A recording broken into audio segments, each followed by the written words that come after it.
Sa di inaasahang pagkakataon nga, ay magkakatagpo nga muli ito ngang si Ramon at itong si David.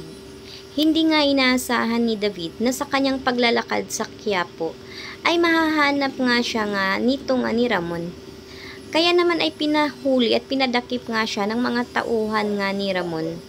At sakay dinala nga siya doon nga sa kampo ng mga Montenegro upang tapusin nga ang buhay nito.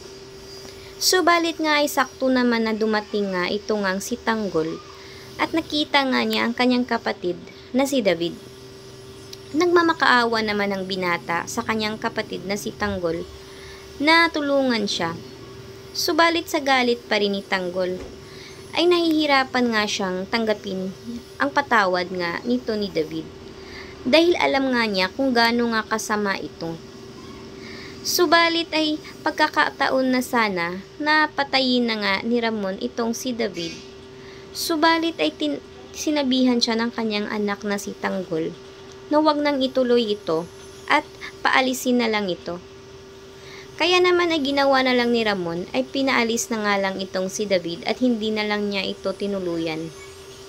Dahil na nga rin ay nirespeto pa rin niya ang kagustuhan ng kanyang anak na si Tanggol. Dahil na rin kung gagawin niya ito, ay baka magalit pa nga itong si Tanggol sa kanya at baka magkaroon na naman sila ng alitan.